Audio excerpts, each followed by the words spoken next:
दुभत्या गायींमध्ये एक खूप मोठा प्रॉब्लेम बऱ्याच वेळा दिसून येतो. तो जास्त करून संकरित गायीं म्हणजे आपल्या HF जर्सी यांच्यामध्ये तर दिसतो. गीरमध्ये पण भरपूर मोठा प्रमाण आहे, इतर गायींमध्ये पण आहे, पण जास्ती ह्या गायींमध्ये दिसून येतो तो म्हणजे मास्टायटिसचा, म्हणजे दगडी होणे, थानं दगडी होणे.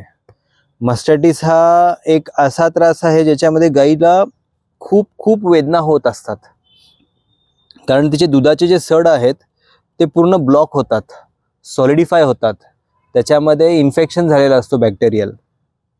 हे होण्याचे कारण औषध तर बोलूयाच आपण, पण होण्याचे कारणाकडे लक्ष देणं खूप महत्त्वाचं आहे. कारण मास्टायटिस होतं कधी? बॅक्टेरियल इन्फेक्शनने. बॅक्टेरियल इन्फेक्शन होतं कधी? तर पूर्वापारच्या ज्या पारंपरिक पद्धती आहेत ना, त्या न पाळल्या गेल्यामुळे जास्त होतं.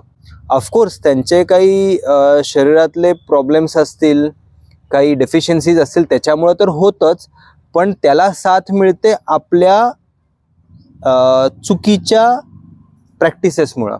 ते म्हणजे काय? तर पूर्वापारच्या पारंपरिक पद्धती आपण जेव्हा सोडतो तेव्हा ह्या गोष्टी होतात. तर पूर्वापारची पद्धत काय होती? गाईला जेव्हा आपण दूध पिळत होतो तर तिला खुराकाचा टोपला किंवा चारा जे काही तिला खाऊ घालायचं ते खाणार, आणि दूध पिळून झाल्यानंतर नंबर 1 वासराला परत दूध प्यायला सोडायला पाहिजे, म्हणजे तो थानं पूर्ण एम्प्टी करतो, काहीच दूध शिल्लक ठेवत नाही त्याच्यामध्ये. नंबर 2, दूध पिळून झाल्यावर किमान अर्धा तास गाईला बसू देऊ नये. का? तर तिचा जो मिल्क चॅनल जो असतो स्तनातला तो ओपन असतो अर्ध्या तासापर्यंत, तो बंद होण्यासाठी किमान अर्धा तासाचा वेळ असतो. त्यामुळं पारंपरिक पद्धत ही आहे, दूध पिळून झाल्यानंतर वासराला परत दूध पिळण्यासाठी सोडतात आणि फॉलोड बाय तिला खायला मागं देतात, जेणेकरून ते खाण्यासाठी गाय उभारेल. अर्धा पाऊण तास उभारला की तो चॅनल बंद होतो आणि खाली बसून जे काय शेण घाण असेल, जमिनीवर पडलेलं मलमूत्र असेल, ज्याच्या बॅक्टेरियल इन्फेक्शन असतील, ते त्या सडामध्ये जात नाहीत आणि मास्टायटिस होण्याचं टळतं. हे प्रिव्हेंटिव्ह मेजर्स झाले. पण आता हे तरी पण झालं तर काय? तर डॉक्टर पाचेगावकर सरांनी होमिओपॅथी औषधं आम्हाला सांगितली आहेत, फायटोलका 30. तर आता काही गायींचे आमचे अनुभव आहेत, व्याल्यानंतर सुरुवातीला चिकाचं दूध येतं, पण दूध पण येतं त्याच्यामध्ये. 2-3 वेळा असं पाण्यात आलं की 2-2, 3-3 दिवस फक्त जेलच येत होता, चिकासारखं, जेलसारखा फक्त चिकच निघत होता, किंवा गुलाबी लालसर रंगाचा दूध येत होता, म्हणजे त्याला तिथे इन्फेक्शन झालं होतं, मास्टायटिसची सुरुवात होती.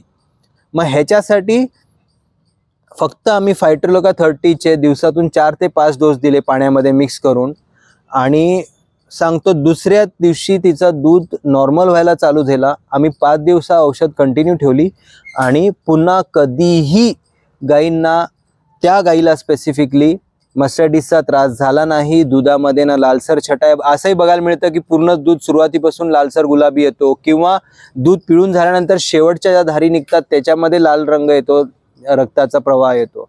पण फायटोलका औषध कुठल्याही प्रकारच्या ह्या मॅमरी ग्लँड्सच्या आजारांसाठी डॉक्टर पाचेगावकर सरांनी फायटोलका 30 यूज करायला सांगितलेलं आहे, आणि ते आम्ही वापरलेत आणि त्याचे खूप छान रिझल्ट्स आम्हाला पाहायला मिळाले.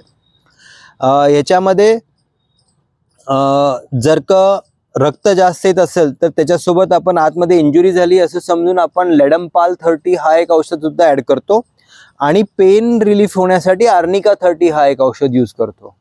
तर डिपेंडिंग ऑन सिच्युएशन, मास्टायटिस क्युअर होण्यासाठी फायटोलका 30, रक्त जास्त येत असेल तर त्याच्यासोबत लेडमपाल 30 म्हणजे इंजुरीज कन्सिडर करून आतल्या, आणि third is arnica 30 pain relief होण्यासाठी. ही ट्रीटमेंट योग्य होणं खूप गरजेचं आहे. बघा, ॲलोपॅथी असो किंवा अजून कुठली ट्रीटमेंट असो, हे झाल्यानं जर का मास्टायटिस सॉल्व्ह नाही झालं तर पुढच्या त्या प्रेझेंट लॅक्टेशनला आणि अपकमिंग लॅक्टेशन्सला खूप मोठा प्रॉब्लेम आहे. म्हणजे आपल्याला माणसाला दूध मिळणार नाही ती बाब तर लांबच ठेवूया, आपण पुढच्या जन्मणाऱ्या वासरालाच दूध मिळणार नाही. म्हणजे गाय जरी तिने प्रेग्नेंट झाली आणि पुढचा जरी तिने वेद दिला, तर त्या वासराला जर पोट भरून दूध नसेल तर पुढं ते सर्वाइव्ह कसं करणार? सो हा दूध पिळताना हा खूप महत्त्वाचा पॉईंट आहे, ज्याच्यावर लक्ष देऊन जर दुधामध्ये कुठलाही फरक दिसतोय तर इमिडिएटली तुम्ही त्याची ट्रीटमेंट केली पाहिजे.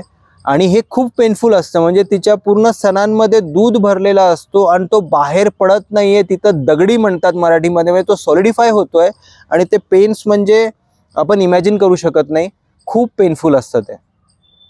तर ह्याच्यासाठी फायटोलका 30, लेडम्पाल 30, अर्निका 30 ॲज पर रिक्वायरमेंट हे दिलं गेलं पाहिजे मस्टॅटिससाठी.